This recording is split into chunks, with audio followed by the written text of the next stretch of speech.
Hello, ഇന്ന് നമുക്ക് ഷെലോഫൻ sheet waste ആവാതെ ഇങ്ങനെ ഈക്വലി നെയിൽ കോണിന് വേണ്ടി കട്ട് ചെയ്യാം എന്നുള്ളതാണ്. അപ്പം നമുക്കൊരു പീസായിട്ടാണ് ഷെലോഫൻ ഷീറ്റ് കിട്ടുക. ആ വലിയൊരു പീസ് നമ്മൾ ആദ്യം സെൻറ്റർ മടക്കി എല്ലാ കോൺസും എല്ലാ ഭാഗവും എല്ലാം റെഡിയാക്കി നമ്മൾ സെൻറ്റർ മടക്കുക. എന്നിട്ട് നമ്മൾ അതിനെ ഒന്നും കൂടെ സെൻറ്ററാക്കി മടക്കുക. ഈ മടക്കിയ സെൻറ്റർ നമുക്ക് കട്ട് ചെയ്തിട്ട് അങ്ങനെയും ചെയ്യാം. നമ്മൾ ഓരോ സെൻറ്റർ മടക്കുമ്പോഴും അത് നമുക്ക് അപ്പം തന്നെ കട്ട് ചെയ്തിട്ട് അങ്ങനെയും കട്ട് ചെയ്യാം. ഞാൻ ലാസ്റ്റ് എല്ലാം മടക്കിയിട്ട് ലാസ്റ്റാണ് കട്ട് ചെയ്യാറ്. നിങ്ങൾക്ക് എളുപ്പം ഏതാണെന്ന് വെച്ചാൽ അങ്ങനെ ചെയ്യാം. എനിക്ക് എളുപ്പം ഫുള്ളും മടക്കിയിട്ട് കട്ട് ചെയ്യലാണ് കേട്ടോ. അപ്പം നമ്മളിത് പിന്നെയും സെൻറ്റർ മടക്കി. അപ്പോൾ നമുക്കിങ്ങനെ നീളത്തിൽ കിട്ടും. ഇനി നമ്മൾ അതിൻ്റെ സെൻറ്റർ മടക്കുക. അതിൻ്റെ സെൻറ്റർ മടക്കിയിട്ട് നമ്മൾ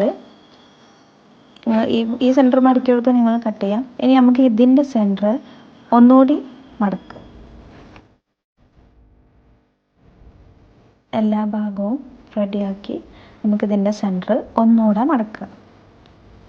ഞാൻ ഇങ്ങനെ ഫുൾ മടക്കിയിട്ട് ലാസ്റ്റാണ് കട്ട് ചെയ്യാറ്. അപ്പോൾ നമ്മളിത് ഫുള്ളും മടക്കി വെച്ചിട്ടുണ്ട്. ഇനി നമുക്കിതിൻ്റെ ഓരോ ഭാഗമായിട്ട് കട്ട് ചെയ്തെടുക്കാം. നമ്മൾ ഫസ്റ്റ് ഈ ഭാഗം വെച്ച് നമ്മൾ ഫുള്ളായിട്ട് കട്ട് ചെയ്തെടുക്കാം. അപ്പോൾ നമ്മൾ രണ്ട് സൈഡ് കട്ട് ചെയ്ത് ഇനി നമുക്ക് ഈ സൈഡും മറ്റേ സൈഡുമാണ് കട്ട് ചെയ്യേണ്ടത്. അപ്പോൾ നമുക്ക് ആ സൈഡ് കട്ട് ചെയ്തെടുക്കാം.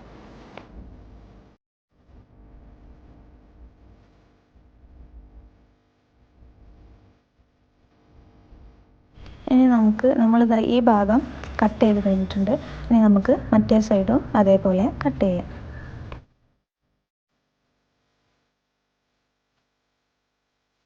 ഒരു സെല്ലോഫാൻ ഷീറ്റിൽ നിന്ന് നമുക്ക് 15 കോൺസ് ഉണ്ടാക്കാനുള്ള കട്ട് പീസ് കിട്ടും. ഇപ്പം നമ്മളിത് എല്ലാം കട്ട് ചെയ്ത് കിട്ടിയിട്ടുണ്ട്. നല്ല നീറ്റായിട്ട് കട്ട് ചെയ്ത് വെച്ചിട്ടുണ്ട്. ഇപ്പം നമ്മളിങ്ങനെ ചെയ്യുമ്പം ഒരു കഷ്ണം പോലും വേസ്റ്റ് ആവില്ല.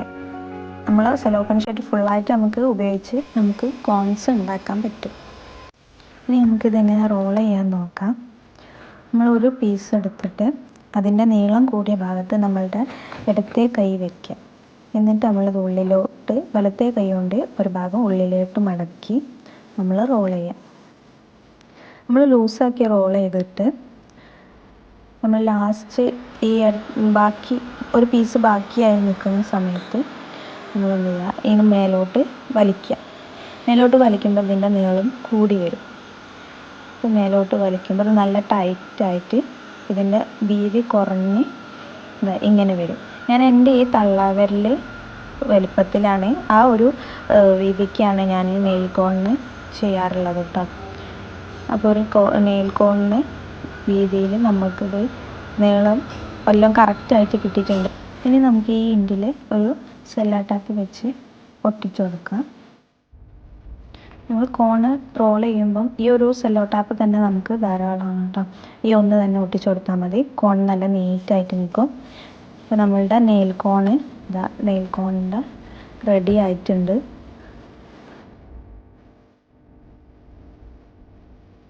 നമ്മുടെ നെയിൽ കോണിൻ്റെ റോള് റെഡി ആയിട്ടുണ്ട് കേട്ടോ. എൻ്റെ ഈ ഒരു തള്ളവിരലിൻ്റെ വീതിയെ ഇതിൻ്റെ ഉണ്ടാവുള്ളൂ. ഞാൻ ആ വിരൽ വെച്ചിട്ടാണ് ഇങ്ങനെ റോൾ ചെയ്ത് എടുക്കൽ. അപ്പോൾ അത് ടൈറ്റ് ആകുമ്പോൾ ഞാൻ അത് നിർത്തും. അപ്പോൾ എല്ലാം കറക്റ്റായിട്ട് കിട്ടും. നമുക്ക് ഒന്നുകൂടി ഉണ്ടാക്കി വെക്കാം. നമ്മളുടെ ഇടത്തെ കൈയിൻ്റെ തള്ളവിരലിൽ നമ്മൾ ആ ഭാഗം സെൻറ്ററിൽ വെച്ചിട്ട് മടക്കി നമ്മൾ റോൾ ചെയ്തെടുക്കുക. അതിൻ്റെ ആ ബാക്കിലേക്ക് വരുന്ന ആ ഭാഗം നമ്മളിങ്ങനെ വലിച്ചു കൊടുക്കുക. നമ്മൾ മേലോട്ട് വലിക്കുമ്പോൾ ഈ താഴെ ഭാഗം നല്ല ഹോൾസ് ഇങ്ങനെ കുറഞ്ഞു വരും. നീളം കൂടിയും വീതി കുറഞ്ഞും വരും. നമ്മൾ നല്ലോണം ബാക്കിലോട്ട് വലിച്ച് ടൈറ്റാക്കി കൊടുക്കുക. ഈ ഒരു തള്ളവിരൽ നമ്മൾ അതിൻ്റെ ഉള്ളിലിട്ടിട്ടാണ് നമ്മളത് ബാക്കോട്ട് വലിച്ചെടുക്കുക. അപ്പോൾ അത് ടൈറ്റാവും. നമ്മൾ വിരലിൻ്റെ ആ ഒരു വണ്ണത്തിലാവും.